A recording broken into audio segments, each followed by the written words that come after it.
You think you're someone who gets to speak here? Ryan Holt roared, shoving his chair so hard it screeched across the floor, his hand snapping straight toward the man standing between him and the waitress. A broke nobody. I paid money to own this whole place, including you. The entire restaurant went silent. No one stood up, no one reacted. And in that moment, Ryan was certain he had won, because he had money, because he was used to being favored, because he knew a truth the man in front of him did not. The phone in the waitress's pocket had just sent out a call, and the person on the other end was not the police. But only seconds later, just one brief moment, the restaurant door swung open. No shouting, no noise, just a man walking in, his gaze sweeping the room, as if reading a verdict already written. Ryan went pale. He recognized the man before anyone else. The waitress lowered her head and said softly, "Dad." That's right. The woman being humiliated in that shabby restaurant was the daughter of a billionaire Ryan had once knelt before to beg for a partnership. If you were Marcus, would you dare to stand up, knowing no one might protect you? And if you are the one watching this video, would you choose silence or would you speak up? If this story made you angry, leave a comment with your thoughts. Subscribe to the channel now, because what you are about to see next will make it impossible to look away.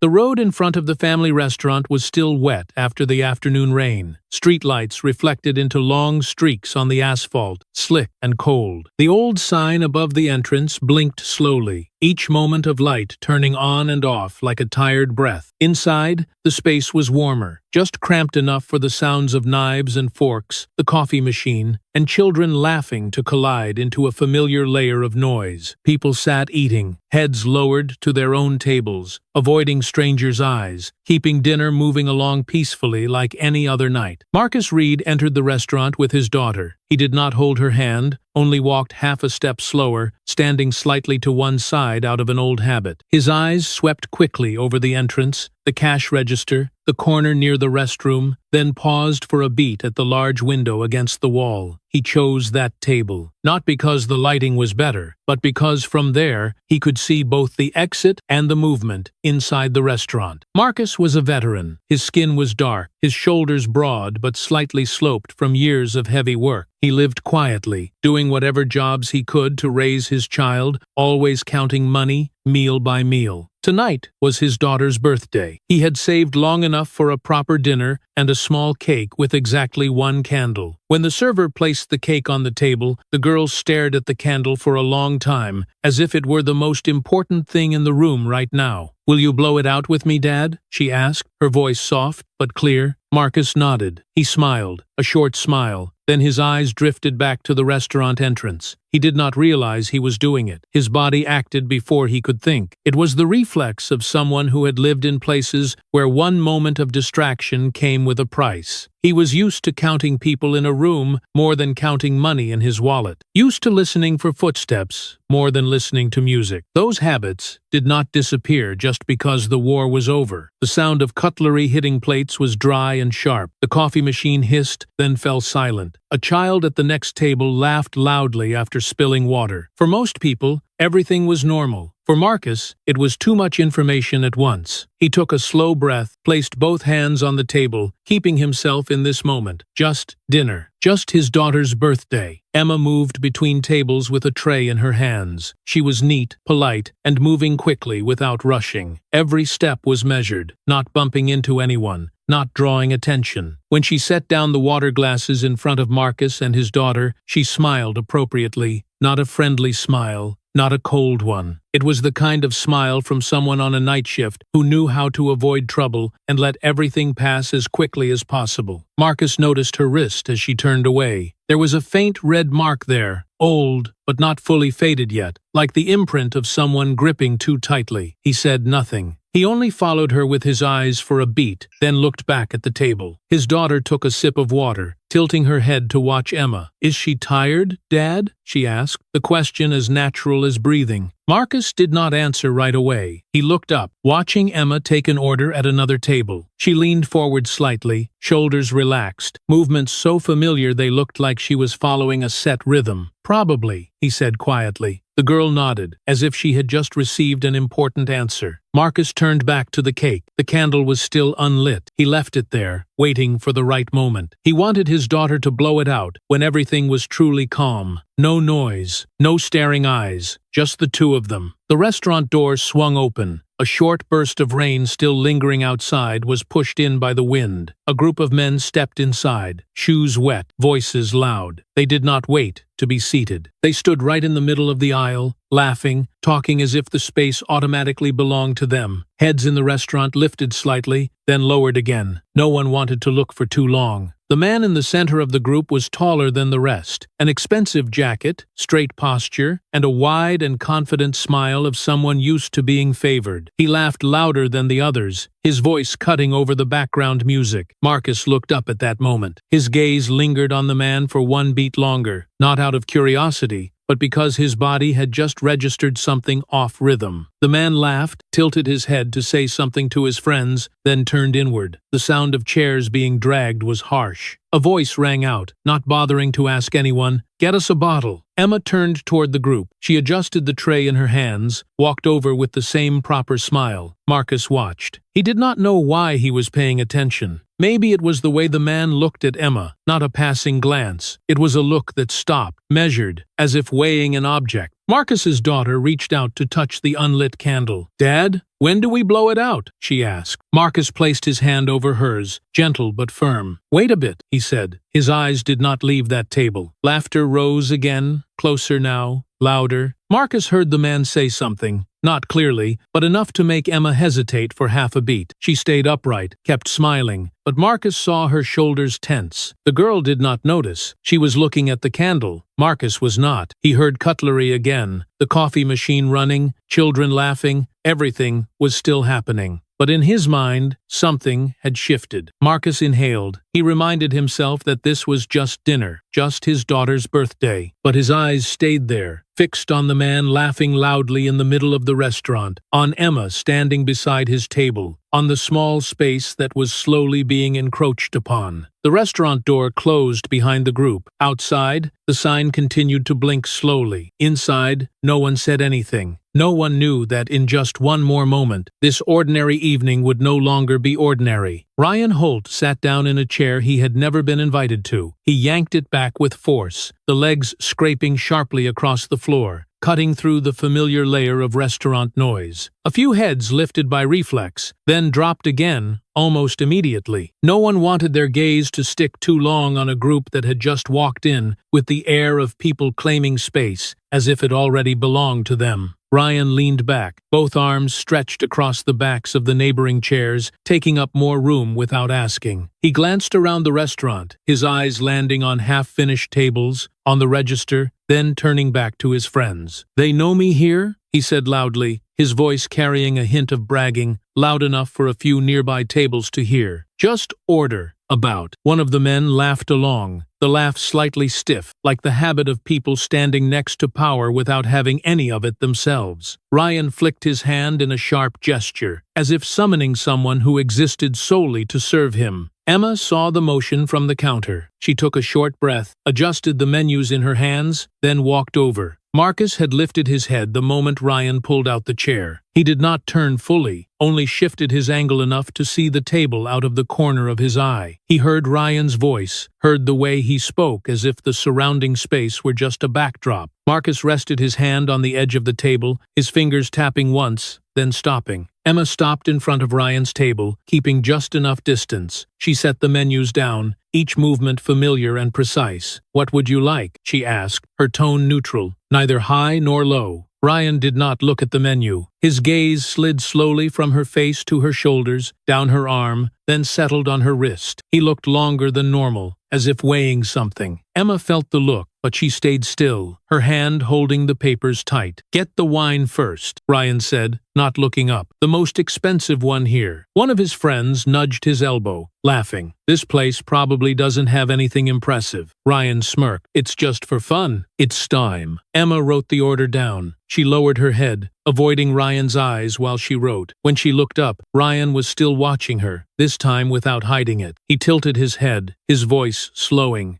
carrying a hint of teasing. "You been working here long?" Emma answered briefly. "Long enough. Night shifts like this must be tough," Ryan continued, his voice dropping slightly, low enough for the table to hear. "But I guess you make it up with generous customers." "I got." The words drifted out lightly, not crude, not direct, just vague enough that if called out, he could laugh it off. Emma paused for half a beat. She looked at Ryan straight on, then shifted one small step to the side, just enough to create space. The movement was so subtle that without paying attention, someone would think it was just a habit. Marcus saw it clearly. At some point, he had turned fully without realizing it. His eyes were fixed on Ryan's table, unmoving. It was the look of someone measuring distance, calculating paths, logging every small motion. He saw Emma step aside, saw her shoulders tense for a brief moment. He inhaled slowly. Ryan took a sip of water, then set the glass down, the sound distinct. He smiled, a half smile. "I mean," he said, leaning slightly toward Emma, "working nights like this, you probably need good tips, right?" Emma did not answer immediately. She held the silence for exactly one beat, long enough for the words to hang between them. Then she took another small step back, again, just enough to seem accidental. "I'll bring the wine right out," she said evenly. Ryan watched her retreat, his eyes darkening. He placed his hand on the table, fingers tapping a slow rhythm. "Wait," he said. Emma stopped. She turned her head, keeping her face neutral. "Do you need anything else?" Ryan rose halfway from his seat, leaning over the table, closing the distance she had just created. "I'm being honest," he said more quietly, his voice close. "Working here with that attitude, it's hard to get good customers." One man in the group snorted a laugh. Another pretended to read the menu. No one spoke up. No one looked straight at it. Emma felt Ryan's hand touch her wrist. The touch was not hard, not rough. It lingered, just long enough to be deliberate. Her skin went cold in that moment. She pulled her hand back immediately, quick and decisive, still keeping the tray balanced. The table fell silent for a brief beat. No one laughed. No one joked. Ryan looked at his hand, then at Emma,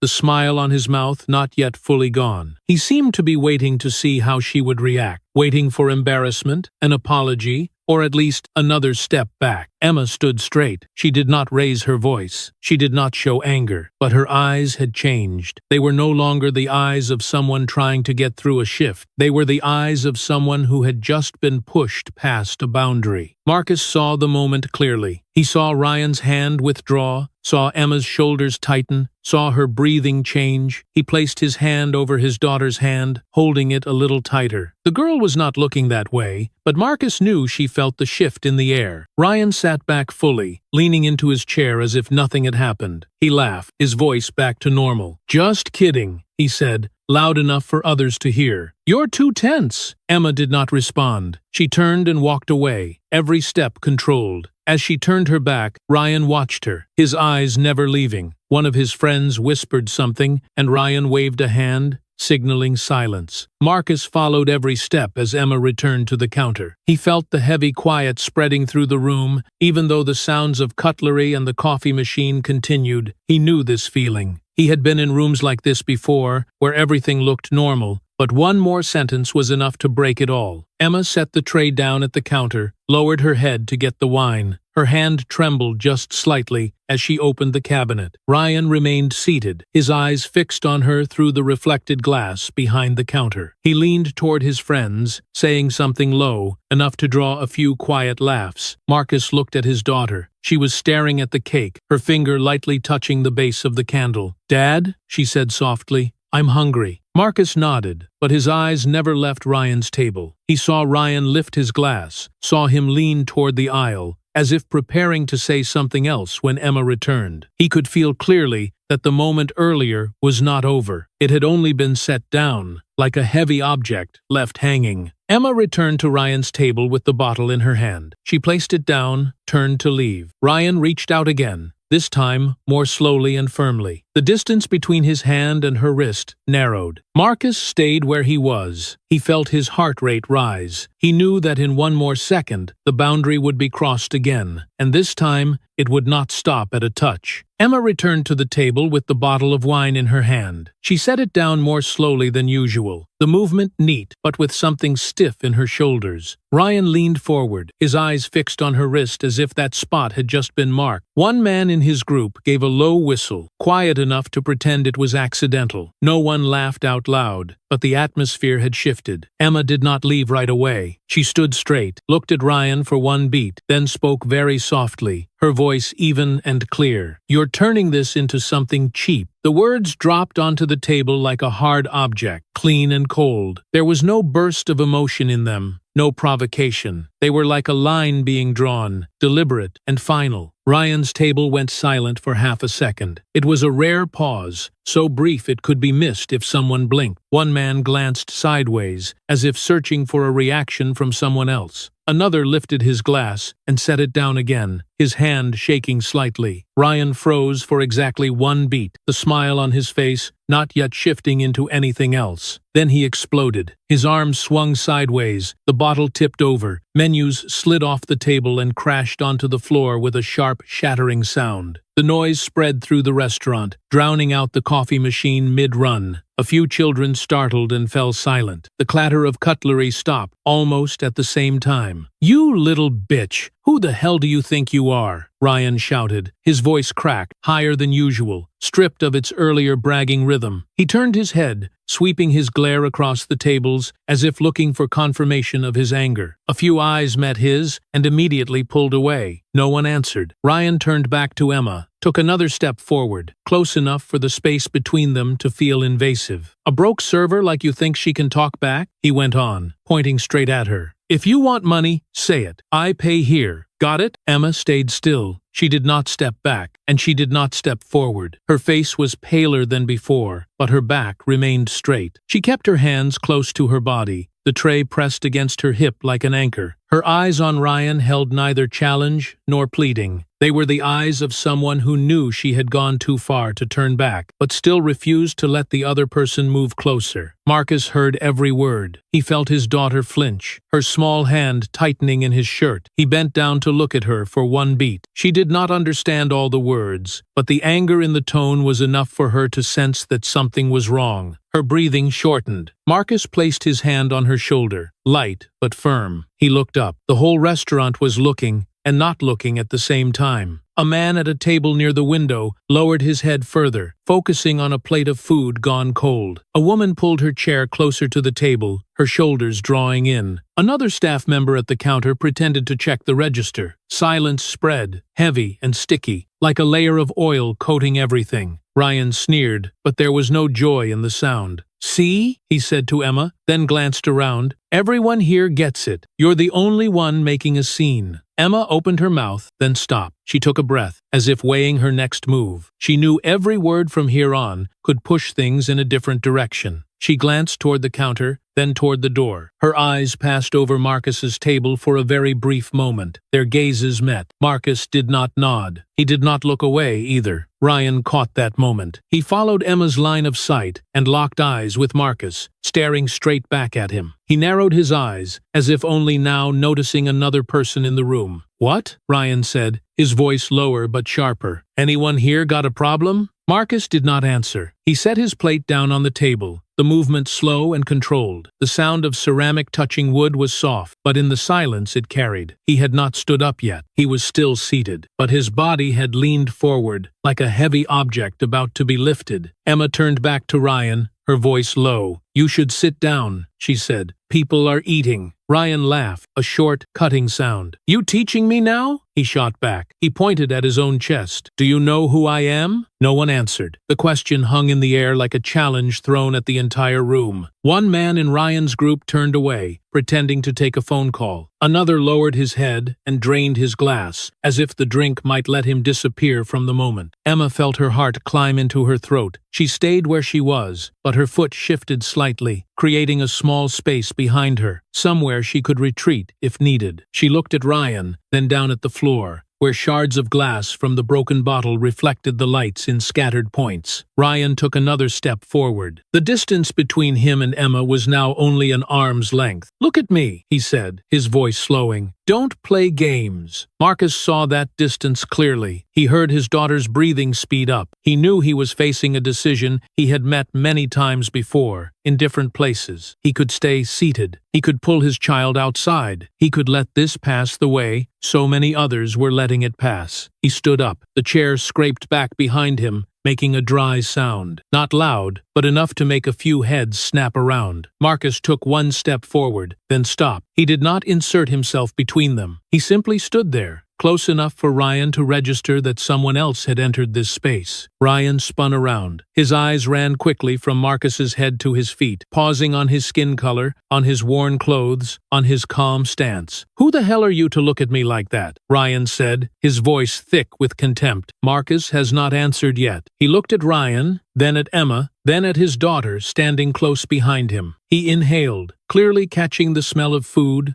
spilled wine, and the metallic edge of broken glass. He knew that the moment he spoke, everything would move into a different phase. Ryan curled his lip and stepped half a pace closer to Marcus. "Don't butt into my business," he said. "You don't have a voice here." Another wave of silence rolled through the room, thicker than before. As if the entire restaurant was holding its breath, Emma shifted to the side, her hand gripping the tray until her knuckles turned white. She looked at Marcus, her eyes carrying worry and something like hope, though she was not yet ready to name it. Marcus opened his mouth, but before he could speak, Ryan snarled, louder and harsher. "Who do you think you are, sticking your nose into my business?" he shouted. "A broke black guy like you doesn't get to talk here. Get back to your place. Easto." The words struck the restaurant like a slap. A few people flinched, someone sucked in a sharp breath, and then froze. Marcus's daughter trembled and clung to his leg. Marcus felt that small weight clearly. He bent down to look at her for one beat. In his eyes, there was a quick, painful calculation. He straightened again. He did not step back. He held his ground, close enough that Ryan had to acknowledge him, close enough that Emma was no longer alone in that space. No one intervened. No one spoke. The restaurant's silence had become something else entirely, standing there with them, waiting to see who would move next. Ryan inhaled sharply, his shoulders rising and falling. His friends began to shift, chairs scraping, whispers spreading. Emma stepped back one pace, her hand trembling. Marcus remained in front, knowing with absolute clarity that this moment had crossed a boundary, and ahead of them there was no easy path left. The plate in front of Marcus had gone cold at some point. He set it down very gently, so gently that, at another time, no one would have noticed the sound. But now, in the thickened silence of the restaurant, the ceramic touching the tabletop rang out clearly, sharp and clean, like an accidental signal that something had just shifted position. Marcus did not stand up right away. He stayed seated for one more beat, enough to look at his daughter. She was standing close beside him, her hand gripping the hem of his shirt tightly. Her eyes were wide, looking toward Ryan, then up at her father's face, her gaze drifting between fear and waiting. Marcus lowered his head, his eyes resting on her for exactly one beat. In that moment, he said nothing, and he did not nod. That look was like a question asked in silence, and the answer had already been there all along. Marcus stood up. The chair slid back behind him once more, the legs scraping against the floor with a dry, slow sound. He stepped forward, each step short but steady, then stopped at the exact spot, placing himself between Ryan and Emma. The distance was just enough to force Ryan to look directly at him, just enough to allow Emma to step back another half step. Marcus stood straight, shoulders open, his body slightly leaning forward, like a habit ingrained deep into him. "Stop," Marcus said, his voice low,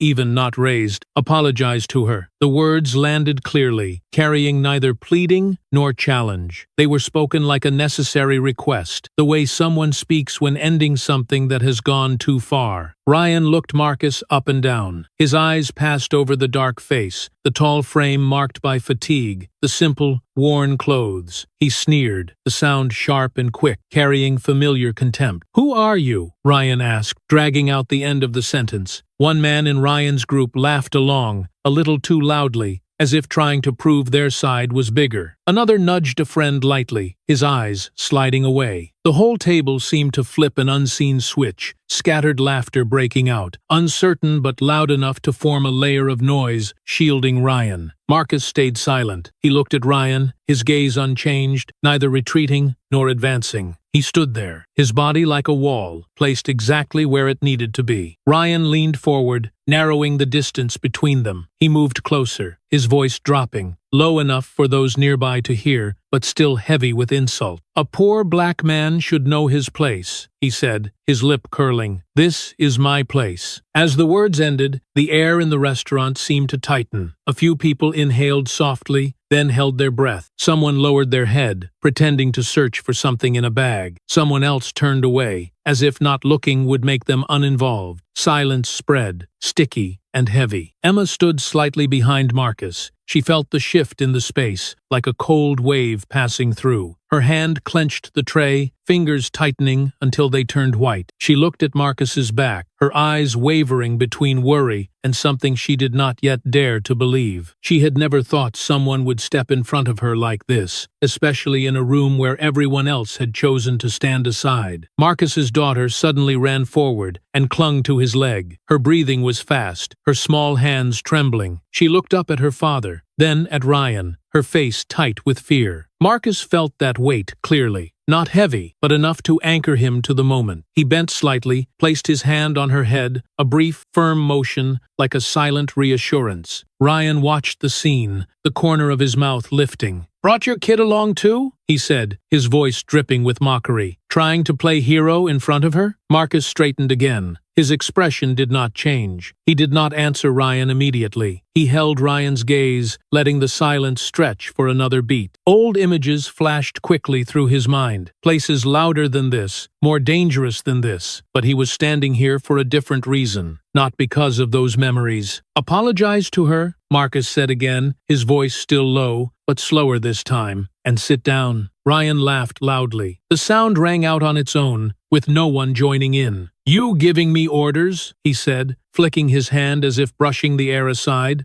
"Do you know who I am?" Marcus looked at Ryan. He did not need to know. That was clear on his face. That calm made Ryan hesitate for half a beat. Then his anger surged stronger. Ryan turned to his friends, looking for support. "You see this?" he said loudly. "Now, guys like this think they can teach me a lesson." One man in the group stepped forward half a pace, then stopped. Another whispered something, his voice low. Chairs shifted, glasses clinked softly. The air thickened, carrying the smell of spilled wine, cold food, and the metallic scent of shattered glass on the floor. Marcus remained where he was. He shifted his body just slightly, enough to fully block the space between Ryan and Emma. The gap that had existed between them was now filled by Marcus. Emma stepped back another pace, her back touching the edge of the counter. She looked at Ryan's hands, then at Marcus's shoulder, feeling as if she had just been pulled out of a dangerous void. Ryan noticed the change. He stepped up, facing Marcus directly. The distance between them was now only an arm's length. "You think standing there is enough?" Ryan said, his voice rough. "Here, I decide when things are over." Marcus met his eyes. "Here," he said slowly, "you're causing trouble." The sentence was not loud, but it was enough for a few people to hear. A woman at a nearby table tightened her grip on her child's hand. A middle-aged man sighed, then turned away. No one stepped in. Ryan gave a dry laugh. "Hear that?" he said to his friends. "This guy's teaching me what trouble is." End quote. He moved another half-step forward. Marcus held his ground. He felt his heartbeat, steady, slow. He felt his daughter's breathing behind him, still quick. He knew he was making himself a target. He also knew he had chosen this position. Emma lifted her hand, as if to speak, then stopped. She looked at Marcus, then at Ryan, then at the friends who were slowly closing in. She realized the situation had gone beyond words. She inhaled, her hand trembling slightly, then pressed it hard against the tray. Ryan leaned in closer, his voice dropping, cold. "Go back to your place," he said. "Don't make me turn this into something bigger." Marcus did not step back. He stayed where he was, shoulders open, feet planted. He bent down to look at his daughter one more time, then straightened. He did not answer the threat. His silence now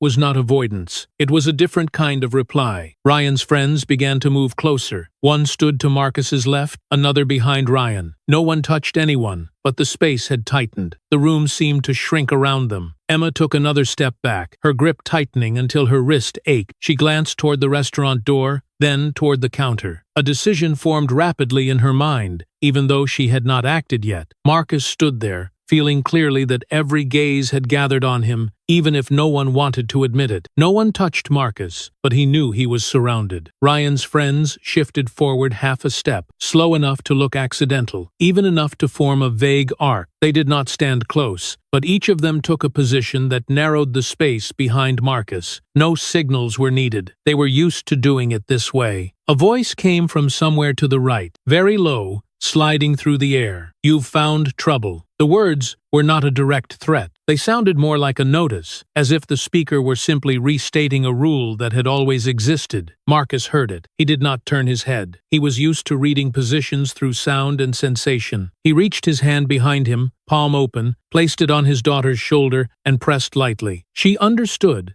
At once, she stepped back one pace, her back touching the edge of the table behind her. Marcus's movement was clean and decisive, done without looking. It was the movement of someone who had shielded others in chaos, where reflex mattered more than thought. Ryan watched with amusement. He tilted his head, the corner of his mouth lifting. "Teaching your kid well, huh?" he said, dragging out the last words. "This isn't the place for lessons like that." Marcus looked straight ahead. "You should let her go," he said. His voice was low, steady. "This ends here." Ryan laughed, the sound dry and broken. "Ends here?" he repeated. "Who do you think you are to decide that?" One man in Ryan's group edged another half-step closer. Another took a position slightly to Marcus's left. The distance was close enough for Marcus to smell alcohol on their breath. No one touched anyone, but the pressure was unmistakable, like air being compressed. Emma stood behind Marcus, her back nearly against the counter. She felt the arc closing, felt the change in the room's breathing. Her hand clenched the tray until the joints went white. She looked at Ryan, then at the men around Marcus. She knew that one wrong sentence now would push everything past control. Ryan stepped another half-pace forward. The distance between him and Marcus was now only an arm's length. "Let me make this clear," he said, his voice lower, colder. "Here, I do whatever I want." Marcus did not step back. He adjusted his stance slightly, fully blocking the space in front of Emma. His daughter stood close behind him, both hands gripping the hem of his shirt. He could hear her breathing, fast but steady. He lowered his own hand a little, placing it just in front of her, like a final barrier. Emma took another step back, the edge of her shoe touching the base of the counter. There was no space left behind her. She inhaled and held her breathing steady. Her eyes passed over Marcus, then settled on his daughter. The girl was trying to stand straight, eyes wide, lips pressed tight. That look made Emma pause for exactly one beat. In that brief moment, something shifted in her eyes. It was no longer pure fear, and not the waiting for someone else to act for her. It was the look of someone who had accepted that she had to decide for herself. Ryan saw Emma standing still and sneered. "What?" he said. "Nothing left to say?" Emma did not answer. She set the tray down on the counter, very gently, careful not to make a sound. Then she turned her back, as if reaching for something behind her. Her shoulders tensed in that moment. The movement was small, but it did not escape Marcus. Marcus noticed immediately. He kept his eyes on Ryan, but part of his attention had shifted to Emma. He knew she was doing something important. He held his position, kept the distance between Ryan and Emma, and kept everything from breaking open. "Where do you think you're going?" Ryan said, his voice louder. "I didn't say you could leave." Emma did not turn around. Her hand slid into the pocket of her apron. The phone rested there, cool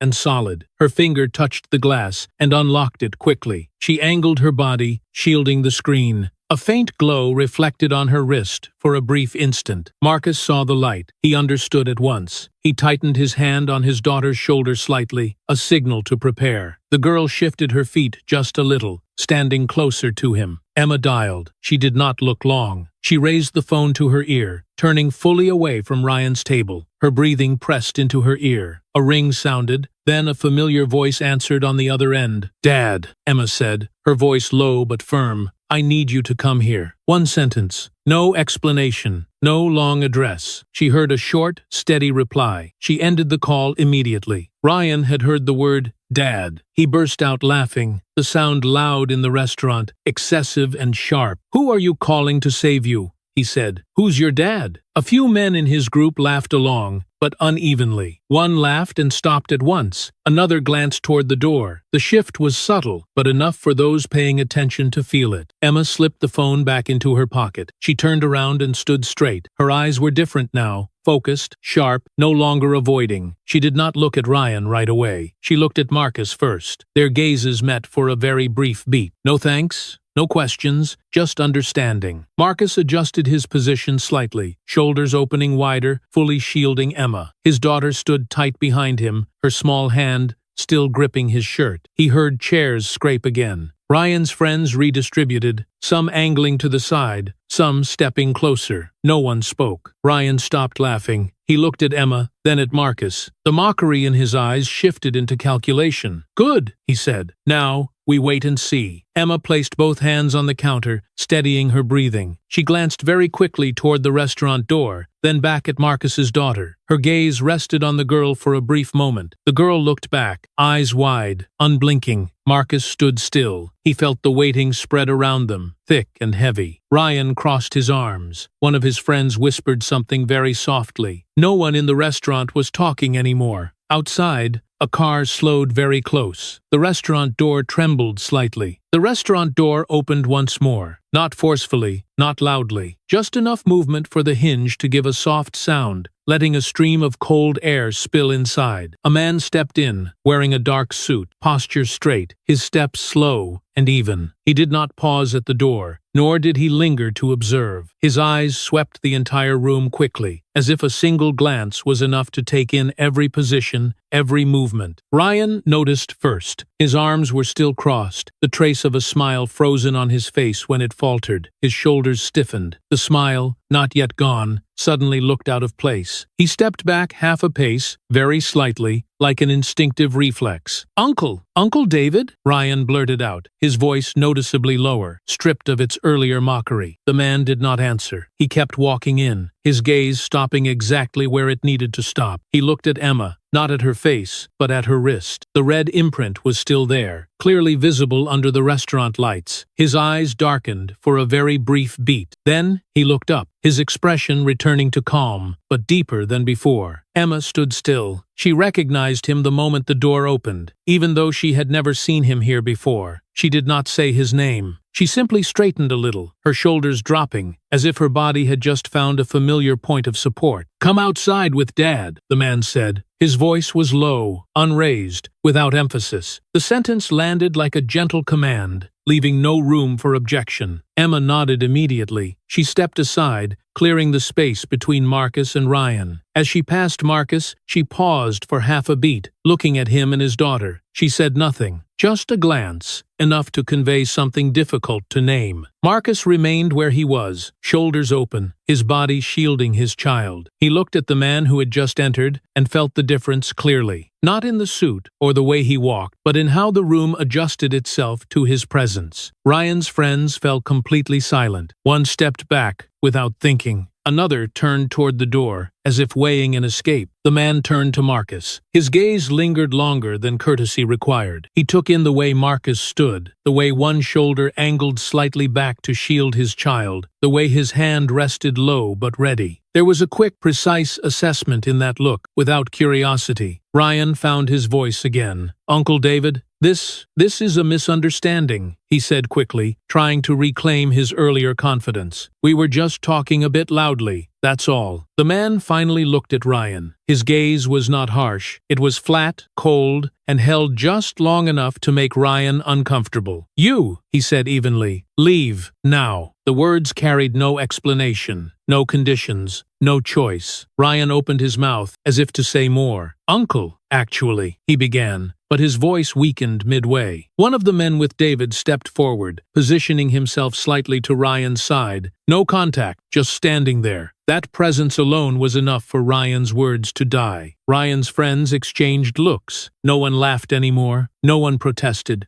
They rose slowly, chairs scraping in scattered sounds. Someone muttered something under his breath. Ryan looked around, searching for a familiar face, for one last sign of support. There was none. Marcus watched, feeling the balance of the room shift. There was no shouting, no shoving. Everything unfolded with a cold orderliness. Ryan was led out with his group, step by step. As he passed Marcus, Ryan glanced at him, his eyes mixing anger and confusion. He opened his mouth, then closed it again, turning away. The restaurant door closed behind them. The sound was soft, but in the silence it landed like a final period. The atmosphere inside changed almost immediately. The clink of spoons against plates returned, tentative. The coffee machine was switched back on. A child at a corner table let out a breath and asked her mother something quietly. Staff at the counter began cleaning up the broken glass, movements quick but careful. David Cole lingered for another beat. He looked around, as if checking that everything had returned to its proper place. Then, he turned back to Marcus once more. His gaze paused on Marcus's daughter, standing close behind her father, her hand still gripping his shirt. He watched Marcus bend down and say something to her, very softly. He watched the girl nod, her breathing gradually slowing. In that moment, another image surfaced, a roadside gas station, many years earlier. A stranger standing in front, shielding a child with his shoulder. David Cole had been there, younger, hands shaking, unsure whether to stay or run. The man had spoken a short sentence, his voice low, leaving no name behind. That image had stayed with him for a long time, even though he had never been able to fully call it back. David Cole blinked, pulling himself into the present. He turned to Emma, waiting by the door. "Let's go," he said. Emma nodded and walked out with him. Marcus watched them leave. He did not know who the man was. He only knew that everything had ended in a way he had not expected. He turned back to his table. The birthday cake was still there. The candle had melted a little wax onto its base. He pulled out his chair and sat down, his hand still resting on his daughter's shoulder. "Dad," the girl said softly, "do we keep eating?" Marcus nodded. "Eat, sweetheart." He reached for the lighter and relit the candle. The small flame trembled, then steadied. The girl looked at him, her eyes different now, as if she had just seen her father in a role she had never imagined before. Outside, David Cole paused beside the car. He looked at Emma's wrist again. "You okay?" he asked. Emma nodded. "I'm okay." David Cole opened the car door for her. As Emma got in, he turned to look through the restaurant window. His gaze settled on Marcus, bent slightly as he spoke to his child. He stood there for one more beat, as if trying to fit two fragments of memory together. Then, he got into the car. The vehicle pulled away, leaving the parking lot and merging into the traffic outside. Inside the restaurant, Marcus cut the cake for his daughter. The girl smiled, the smile still faintly unsteady. Marcus looked at her, then lifted his head and caught the gaze of a few people nearby. They looked at him differently now, briefly, then looked away. He did not know why that man had arrived at exactly that moment. He did not know what had just been avoided. He only knew that some unseen hand had pushed a door in a different direction. Outside, the car was already far away. In the pocket of David Cole's suit jacket, a phone vibrated, the screen lighting up. The restaurant door closed behind Ryan and his friends. The hinge touched the frame with a soft, clean sound, then went silent. No one clapped. No one visibly sighed in relief. There was no murmured celebration. The restaurant fell into a strange void, where familiar sounds took a few seconds before daring to return. A spoon hit a plate, off rhythm. The coffee machine made a short sound, then stopped. A child at the back table asked her mother something very quietly, almost a whisper. Everyone stayed seated, as if standing up too soon might accidentally pull the story back in. Marcus was still standing beside the table. He had not sat down yet. His shoulders were still open, his body still holding the familiar shielding posture, even though the threat had been taken outside. It took another beat before he realized that he no longer needed to stand that way. The realization came slowly, like ears still ringing after an explosion that had already passed. A man at a table near the window muttered, his voice low enough that no one had to respond. "Good thing an adult showed up." The sentence drifted away, light and harmless, like a way to reassure himself. Marcus heard it. He did not turn his head. He knew exactly who the man was talking about, and he also knew, in his own way, that the person who had just walked in and out was not an adult in the sense Marcus had ever understood, not the one responsible for the room, not the one who had stepped in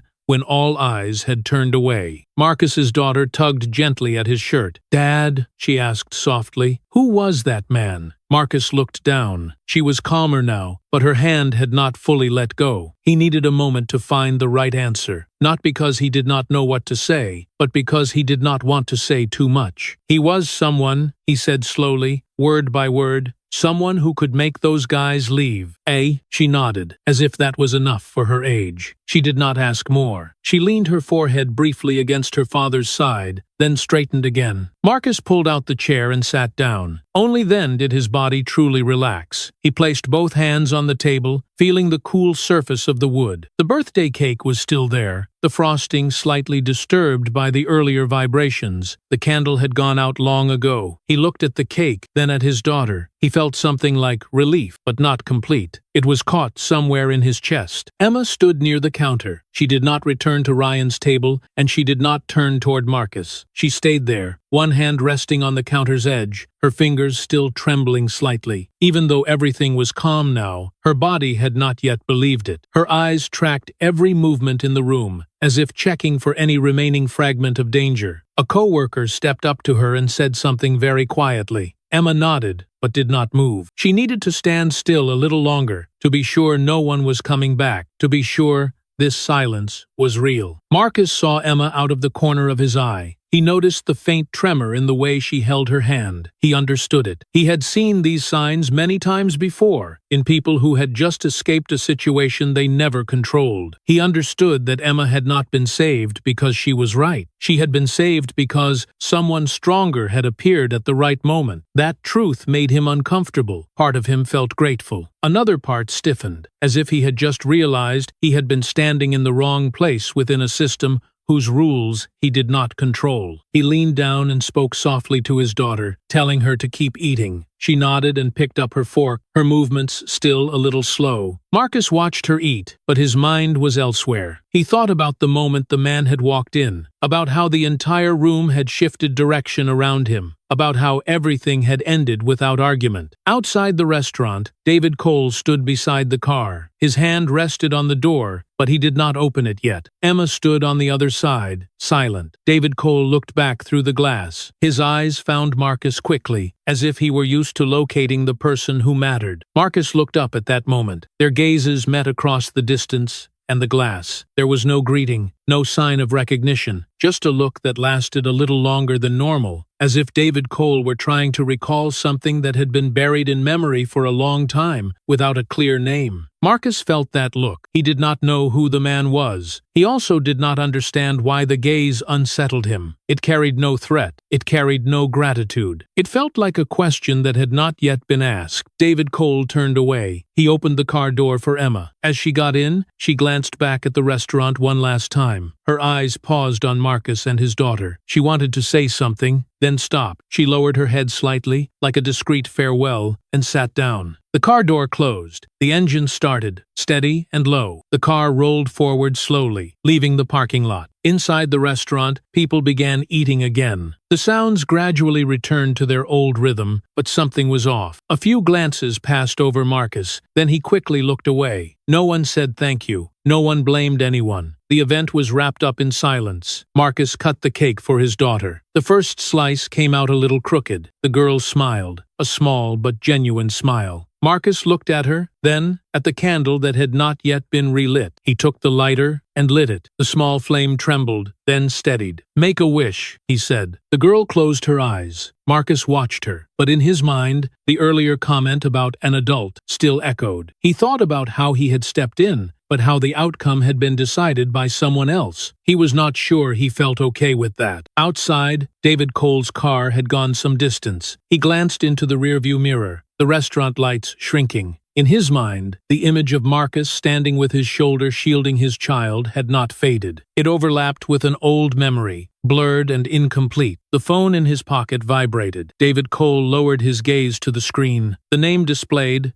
made him pause. The car stopped at the curb in front of the restaurant, the engine still running steadily, vibrating faintly through the floor. Outside, the The road was still wet from the rain, streetlights reflecting into long streaks that flowed slowly toward the storm drains. David Cole did not speak right away. He sat upright in the back seat, leaning lightly against the seatback, eyes looking through the tinted glass toward the restaurant as it gradually returned to its usual rhythm. "Do we need to notify the press, sir?" the assistant in the front seat asked, his voice low, accustomed to keeping things within the necessary limits. David shook his head immediately, without thinking. No, he did not explain further. The decision came naturally, almost instinctively. He did not want his name tied to what had just happened. What took place inside the restaurant was not a performance, and certainly not something meant to be retold through sensational headlines. David looked through the glass again. Inside the restaurant, Marcus had sat back down. The man pulled out a chair for his daughter first, waited until she was settled, then lowered himself into the seat across from her. A small, familiar gesture, without any intent to show off. Yet it was that movement that held David's gaze longer than usual. He saw how Marcus still kept one shoulder slightly angled toward his child, as if the act of shielding had not ended with the incident. A habit that required no thought. That image overlapped with an old memory, rising slowly but uncomfortably clear. A roadside gas station, pale fluorescent lights spilling onto cracked concrete. That night was colder than usual, the wind cutting through the open space behind the station, metal clanking sharply in the distance. David had been very young then, standing beside an old car, one hand gripping his small daughter's shoulder, the other not knowing where to go to stop shaking. He remembered the feeling clearly, not a sudden spike of fear, but a drawn-out unease, the sense that something was off, even before danger had a name. And then, the man appeared. Not abruptly, not drawing attention. He simply stepped in, stood half a pace to the side, shielding the child with his shoulder, in an instinctive way, as if he had long been accustomed to that position. David remembered the voice from that night, low, brief, carrying no promise or threat. "Go, don't come back." 3 words, enough for David to understand that he needed to leave immediately, and enough to stop him from asking anything else. When David asked for his name, the man shook his head, not refusing out of caution, but because it was unnecessary. Then he turned and walked into the darkness behind the gas station, leaving David standing there with a strange feeling, saved, yet unsure what he was meant to remember. That memory had lain dormant for many years. It never disappeared, only sank beneath layers of success, meetings, contract, numbers. But tonight, a single gesture of pulling out a chair for a child in a restaurant brought it back intact, sharp, uninvited. David blinked, pulling himself into the present. He looked again through the restaurant window. Marcus was saying something to his daughter, very softly. The girl nodded, fork in hand, her shoulders more relaxed than before. The way they faced each other, the way Marcus leaned slightly toward her, all of it felt familiar enough to unsettle David. The resemblance was not a coincidence. "Sir?" the assistant called quietly. Noticing David had been silent a moment too long, David turned his head. "Check on the man in the restaurant," he said slowly, clearly. The assistant paused for a beat. With David Cole, checking on someone usually meant records, background, things that could be retrieved quickly. David looked outside once more, then replied, "Not records." The assistant tilted his head slightly. "What do you mean?" "Incidents," David said, each word falling cleanly, "the ones without names." The air in the car went still. The assistant did not ask more. He understood this was the kind of request that did not go into reports, was not spoken loudly, and was not questioned twice. He nodded and committed it to memory. David turned to look at Emma through the rearview mirror. She sat in the front seat, back straight, hands resting on her thighs. The mark on her wrist was still there, faint, but not gone. David looked at it a beat longer than necessary. He had seen marks like that many times before, on people who had just come out of situations they never controlled. Marks that did not live only on the skin. "You okay?" he asked quietly. Emma nodded. "I'm okay." The answer was short, familiar, but David noticed how she avoided direct eye contact, how she kept her shoulders slightly stiff. She was reassuring herself, like so many others had, after the outside danger had passed. The car began to move. The restaurant lights slid backward, the blinking sign shrinking into a small glow in the rain. David watched through the rearview mirror until the restaurant disappeared. In his mind, the image of Marcus shielding his child with his shoulder remained. It connected two moments years apart, two different places, the same reflex. David felt a vague discomfort, not because of what had just happened, but because he realized some people lived their entire lives on the edges of other people's stories, stepping in when needed, then leaving before anyone could ask their name. People like that left no files, no clear traces, but they left something harder to name in the memories of those they helped. The phone in David's hand vibrated. The screen lit up. He looked at the name displayed, a name tied to a past he rarely saw appear at this hour. David did not answer immediately. He stared at it for one beat longer, as if weighing whether he wanted to open another door. The assistant glanced back through the mirror. "Do you want me to pull over?" David shook his head. "Keep going." He raised the phone to his ear. "I'm listening." The call was brief. The voice on the other end spoke little. David did as well. When it ended, he lowered the phone, his hand tightening just slightly. No one in the car asked anything further. They understood there were things not meant to be said right away. The car turned onto a main road. The traffic light ahead turned red. David watched the reflections stretch across the wet asphalt, long and distorted. In his mind, the gas station from years ago and the restaurant tonight overlapped. Two children. Two men are standing in front, one disappearing without a name. One sitting in a restaurant, unaware that he had just awakened a very old memory. "Where do we start?" the assistant asked, breaking the silence. David did not answer immediately. He stared into the gap between the cars ahead, where light was swallowed. Then he spoke, his voice low. "Anywhere." Someone stepped in and left no trace. The car moved when the light turned green. David leaned back into the seat. He knew that from this moment on,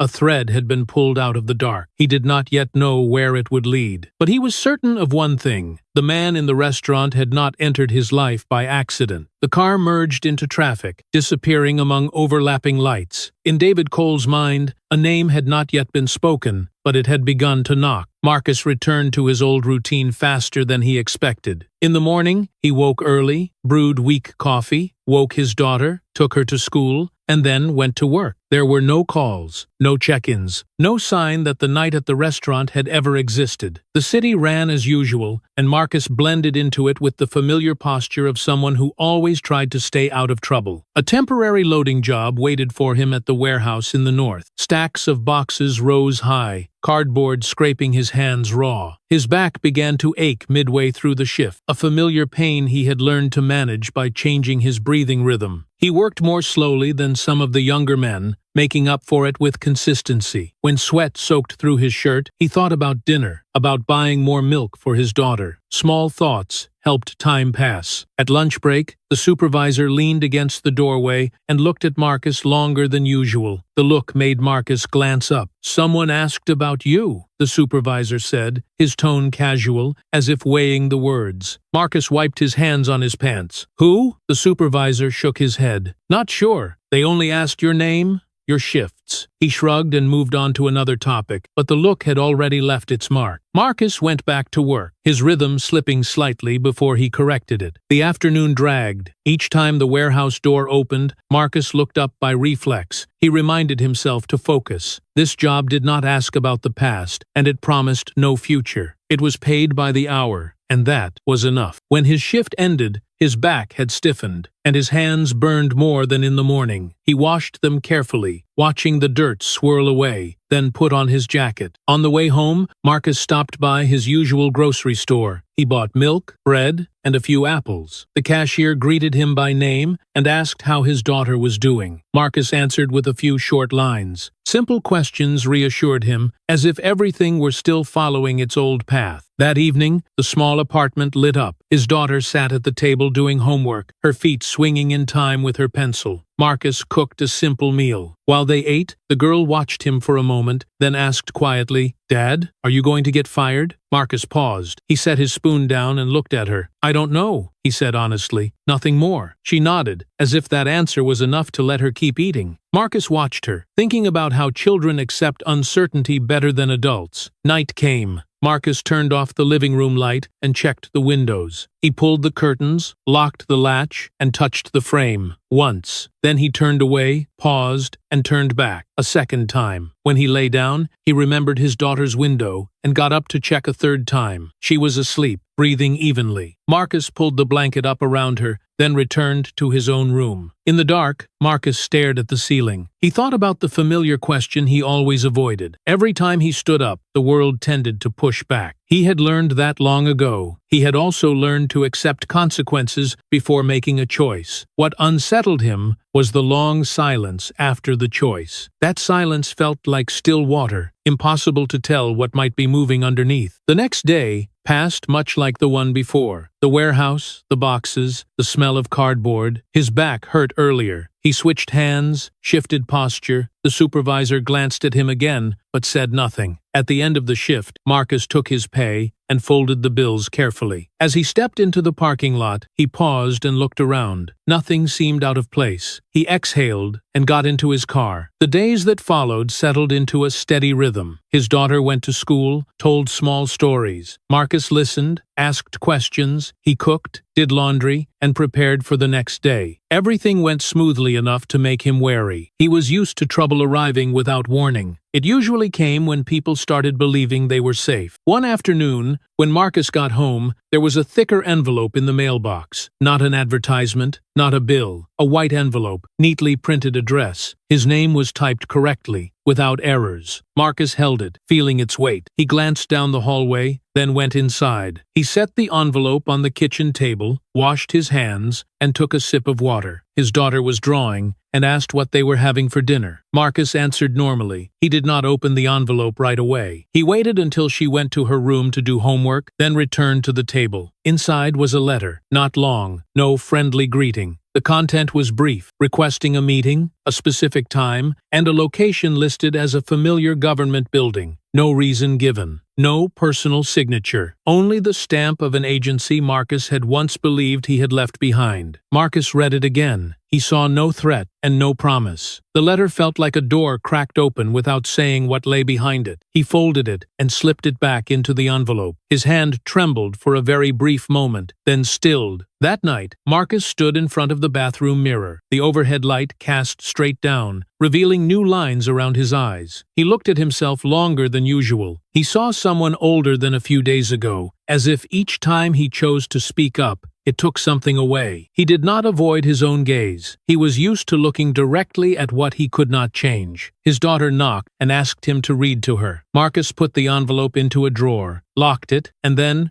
went to the living room. He read slowly, his voice low. She fell asleep before the story ended. Marcus turned off the light and sat quietly for a moment. When the apartment settled into silence, Marcus returned to the kitchen. He opened the drawer and took the envelope out again. He placed it in front of him, touched the stamped seal. He thought about the warehouse, the supervisor, the words, "Someone asked about you." He thought about the night at the restaurant, about the look from the man who had not said much. He did not connect them into a complete story. He knew doing so would lead him to guess, and guessing usually led him wrong. Marcus stood and opened the living room window. The night air was cooler. He breathed in, then out. In the distance, cars moved steadily. The city did not stop for a letter. He returned to the table and opened the envelope again, checking more carefully. In the lower corner, there was a small line he had missed. No signature, only a reference number. Marcus stared at the number for an extra beat, then took out his phone and photographed it. Outside, a car drove slowly past the building, headlights sweeping briefly across the window. Marcus stood still, eyes fixed on the letter. The reference number sat there in silence, like a question not yet asked. Marcus arrived earlier than the appointed time. The glass building stood apart from the old block, like an object that did not belong to the same world. He paused outside for a few seconds, watching people come and go, steady footsteps, faces that left no trace. Marcus adjusted his collar, his hand brushing the keyring in his pocket, the cold metal helping him steady his breathing. Then he went inside. The elevator carried him up to a high floor. The interior was so quiet that the hum of the machinery was clearly audible. Marcus looked at his reflection in the dull metal surface and saw the lines of fatigue around his eyes that had been there for a long time. He did not avoid the sight. He was used to carrying the marks time left behind. When the doors opened, an assistant led him down a wide hallway, polished floors, even white lighting, everything arranged as if randomness had no place. The meeting room door opened. David Cole stood by the window, his back turned, looking down at the city. The backlight sharpened his outline, posture straight, unhurried. David turned at the sound of footsteps, his gaze settling on Marcus, calm, not probing, as if he had been waiting for this moment all along. David spoke immediately, without preamble. "I didn't invite you here to say thank you." His voice was even, neither raised nor lowered, like a statement that needed to be placed at the start. Marcus gave a very slight nod. "I didn't come to receive it," he replied at once, without thinking. The answer landed cleanly, without defensiveness. David looked at Marcus for one beat longer. He gestured toward a chair. Marcus sat, back straight, hands resting on his thighs, not fully leaning into the chair, keeping just enough distance. The room was large, but the conversation narrowed to the two of them. David began to speak. A roadside gas station, a cold night, harsh fluorescent lights, a child standing close to him. He told it evenly, without emphasis, as if retrieving an event stored for a long time. He spoke of the moment things tipped, of the feeling of losing control, then of the man who stepped in, stood half a step to the side, and shielded the child with his shoulder. When David repeated the words from that night, "Go, don't come back," his voice faltered very slightly. Marcus did not react. He looked at the glass tabletop, where the ceiling reflected faintly. He was used to moments like this returning in their own way, without invitation. David stopped. "You're not denying it," he said. Marcus looked up. "No," he answered. "It happened." "Why did you do it?" David asked, his tone unchanged. Marcus thought for one beat, then replied, "I did what needed to be done." No further explanation. No attempt to make the words bigger. Silence settled over the room. The sound of the air conditioning became suddenly noticeable. David did not speak right away. He looked at Marcus, not with the eyes of someone holding power, but with the eyes of someone who had just encountered something outside his familiar system of thought. David continued, his voice slower. "If you hadn't been there that night," Marcus answered immediately, without further thought, "there would have been someone else today." 1:12-7. The reply was brief, final, placing David outside the center of the story. David blinked. He did not argue. He understood the meaning, and that understanding unsettled him. The most uncomfortable truth was clear. Marcus did not need him. He did not need thanks. He did not need recognition. In David's world, that was a position that rarely existed. David stood, walked a few steps across the room, then turned back. "You disappeared," he said. "No name, no trace, undegration." Marcus shrugged very slightly. "I went back to my life. I looked," David said, his voice lower, "for a long time." Marcus did not ask how. He understood those paths were not his. He stayed silent, letting David decide whether to continue or stop. David looked out the window. The city below moved in steady patterns, roads intersecting like mapped currents. "You live outside the records," he said. "That isn't easy." Marcus replied, "I don't try to." David turned back, meeting his gaze. "Then, if this time," he said slowly, "you're the one who needs a door." The question came without conditions, without promises. Marcus looked at David. He did not answer immediately. Images rose in his mind. The warehouse, stacked boxes, aching back, burning hands, the unexplained letter, the reference number, his daughter's question about work, doors that had closed, flashed past, quickly. "I'm not used to receiving," Marcus said. David nodded. "I'm used to opening them." Marcus stood. He did not hesitate, but his voice slowed. "If it's a door," he said, "I need to know where it leads." David did not answer with words. He stepped to the desk, opened a drawer, and placed a thin folder on the tabletop. No bold title, no personal signature, just neatly arranged pages. Marcus looked at the folder but did not touch it. He stood there, keeping his distance. David stepped back half a pace, leaving space between them, not filling it with pressure. "You don't have to answer today," David said, "but this door won't stay open forever." Marcus looked at the folder for another beat. He thought of his daughter, of unanswered questions, of the cost silence carried. He reached out and touched the edge of the folder very lightly, then stopped. David's phone vibrated on the table. The screen lit up. David glanced at it, did not answer immediately. The short, sharp vibration cut through the quiet moment. Marcus withdrew his hand. He looked up at David. No one said anything more. The folder lay there, unopened. Marcus returned to the administrative building on a windy morning. He arrived on time,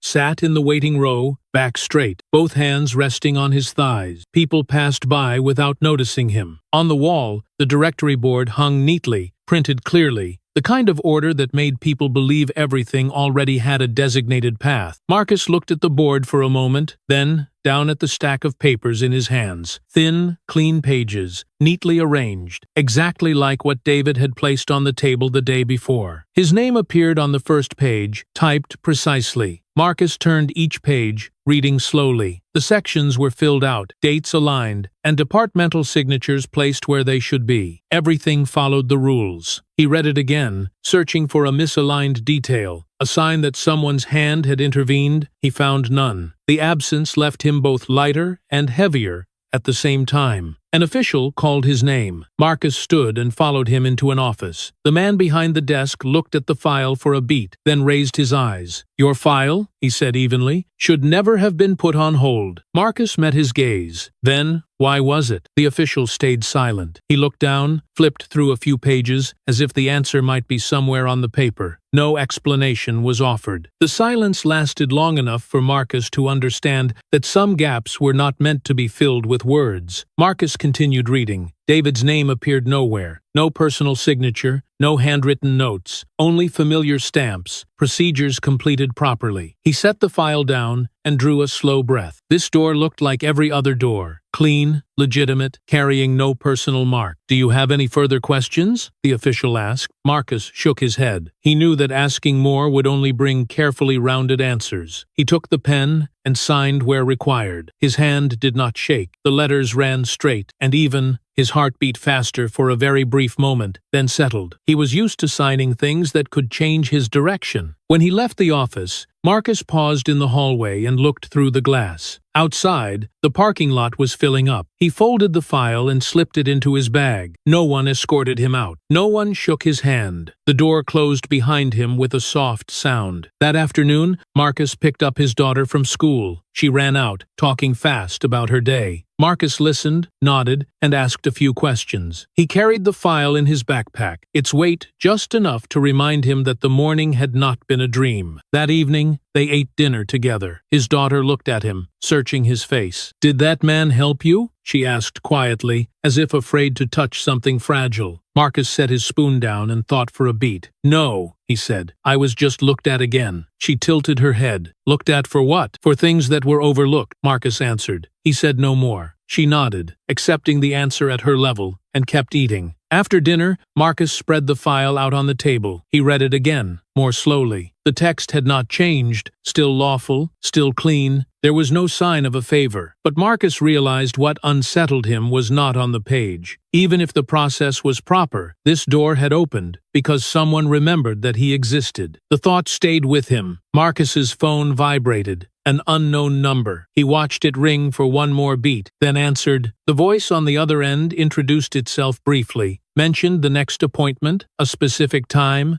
and a specific room. No mention of David. No reason given. The call ended cleanly. That night, Marcus stood in front of the bathroom mirror and looked at himself. The tired lines around his eyes were still there. He saw a man who had passed through many closed doors. He saw no one else in the frame. That gave him a strange sense of calm. The next day, Marcus returned to the warehouse to give notice. The supervisor looked at him, nodded, and did not ask much. "Good luck," he said, out of habit. Marcus thanked him and left. He did not look back. The parking lot was louder than usual. He got into his car, placed the file on the back seat. After starting the engine, he paused for a beat, rested his hand on the steering wheel, and let out a slow breath. That afternoon, Marcus arrived at the new address. A different building, a different hallway, the smell of fresh paint. He sat and waited. Another official came out, called his name, and led him inside. His file was already there, open. This man spoke little, only outlining steps and timelines. Marcus listened and memorized. Everything still followed procedure. "You'll need to add this document," the official said, pointing to a page. "Just a confirmation." Marcus looked at the page. He signed. The pen moved smoothly. He realized his hand had grown used to this. When he left the building, Marcus stood under the awning and looked at the sky. The wind had picked up. He thought about David, about the question of the door. He thought about his answer. He was not entirely comfortable with how the door had opened, but he knew he had to keep moving. Late that night, Marcus opened the file one last time before putting it away. At the edge of one page was a small mark he had not noticed before, neat and discreet, like an internal reference symbol. Marcus looked at it for an extra beat, then took out his phone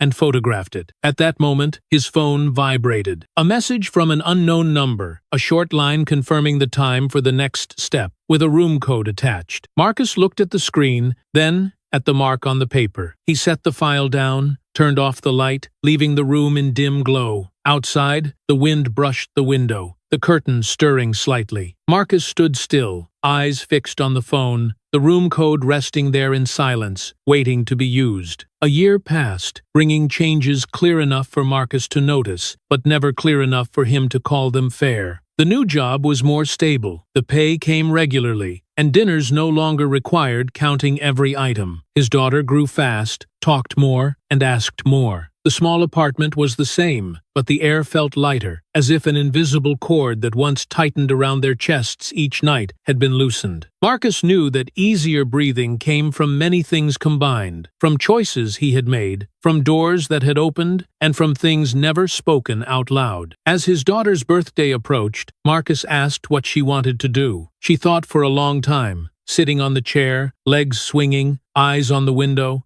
Finally, she said she wanted to go out to dinner, like last year. She did not name a restaurant. She did not mention the past. Marcus nodded. He did not ask more, because he understood that some wishes are spoken in the most roundabout way. That evening, they walked a few blocks to a different restaurant. It was smaller, tidier, with bright lights shining straight down onto each table. The light was not soft. It hid nothing, making every face clear. Marcus scanned the room out of habit, noting the entrance, the gaps between tables, and the narrow paths. He chose a table near the window, pulled out a chair for his daughter first, and then sat down. Those movements had become reflex, requiring no thought. His daughter looked around, watching other people eat. Small conversations, scattered laughter. She looked at her father, then at the small cake already set on the display shelf. "So we're having cake here again this year, Dad?" she asked. Marcus smiled. "Yeah," they ordered. While waiting, the girl rested her chin on her hand and watched traffic pass outside, lights sweeping across the glass. "If that night," she said evenly, "that man hadn't been there, then what?" Marcus knew what she was asking. He looked at her, then down at the tabletop, where the lights reflected faintly. He let the question sit for a beat, long enough to keep it from becoming a rushed answer. "I would still have stood," he said. She turned fully toward him. "Even if you lost, Dad?" Marcus nodded. Nothing more. She fell silent, nodded too, as if filing the answer away somewhere. The food arrived. They ate slowly. Marcus listened as she talked about school, about a new classmate, about an argument during recess. He listened, asked a few short questions, and offered no conclusions. He understood that lessons about where to stand, when others turn away, do not come from long advice. When the birthday cake was set on the table, Marcus lit the candle. The small flame trembled in the air from the vent, then steadied. Marcus watched it longer than usual. He thought about the times he had stood up in his life, times without an audience, without clear reward. He thought about the night at the old restaurant, about the moment his daughter looked at him, waiting to see what he would do. "Standing up doesn't always mean winning," he said, his voice low, just loud enough. He paused and looked straight at her. "But if I don't stand, what would you learn from me?" "Not." She did not answer right away. She looked at the candle, took a deep breath, then blew. The flame went out, leaving a thin line of smoke that rose and disappeared into the light. They laughed and cut the cake. She took the first bite, made a face at the sweetness, then laughed out loud. Marcus watched her, feeling relief mixed with something unfinished. He knew moral questions do not end with a quiet dinner. When they were about to leave, Marcus stood first and helped his daughter into her coat. The restaurant door opened, and a small bell rang. A rush of cold air came in, stirring the curtains. Marcus looked up by reflex. At the door, someone had just stepped inside, pausing for a very brief beat, the light catching a face not yet adjusted. Marcus placed his hand on the edge of the table and stayed where he was. His daughter followed his gaze, looking at the newcomer. The moment held, like a photograph without a title. The person looked around, eyes passing over tables, stopping on Marcus and his daughter. No one spoke. A spoon touched a plate at another table, pulling the room back into its usual rhythm. The person took another step and turned toward the counter. Marcus let out a slow breath. He guided his daughter outside. It was colder. She took his hand and squeezed lightly. "Dad," she said, "what were you looking at?" Marcus shook his head. "Nothing." It signed. They walked home. Streetlights cast broken patterns on the sidewalk. Marcus listened as she talked about the wish she had made. He did not ask. He knew some wishes needed to be kept private. At home, Marcus locked the door, checked the windows, and turned off the living room light. His daughter went to her room to change into pajamas. Marcus stayed alone in the kitchen, looking at the quiet space. He thought about her question and his answer. He knew that teaching his child to stand up also meant teaching her to accept a world that makes no promises. Marcus's phone vibrated on the table. The screen lit up with an unknown number. He looked at it for a beat, then answered. The voice on the other end was brief, mentioning a meeting, a time, a place, no reason given, no mention of David. The call ended cleanly. Marcus set the phone down. He looked toward his daughter's room, where the nightlight cast a faint line under the door. He stood still, listening to her steady breathing through the thin wall. Outside, the wind picked up, stirring the curtains. He went back to the table, took his wallet, and slipped the phone into his pocket. He did not turn on the light. The street light outside was enough to see. Marcus stood there, in the familiar room, between choices already made and choices not yet named. Somewhere out there, another door was waiting to be opened. Marcus did not step toward it yet. He simply stood, listening, as if marking his place before the world turned away once more. Marcus's story is not a story about a good man getting lucky or a fairy tale ending where justice always wins. It is a story about choice. The choice to stand up when silence is safer. The choice to protect what is right, even knowing the outcome may not be in your favor. From a very ordinary moment in a small restaurant, the story opens into a larger lesson for all of us. In society, the right person is not always protected, and fairness does not always arrive on time. Sometimes, what keeps society from sliding backward is ordinary people, those who dare to stand in the right place when everyone else turns away. Marcus stood up, not because he believed he would win, but because he knew his daughter was watching. And that is also the question each of us needs to ask ourselves. When the vulnerable are being pushed down, when injustice happens right in front of us, where will we stand? If this story made you think, share it so others can reflect as well. Thank you for following to the end. We are committed to continuing to bring you content that is thoughtful, honest, and meaningful. Don't forget to subscribe to follow more stories worth thinking about in the time ahead.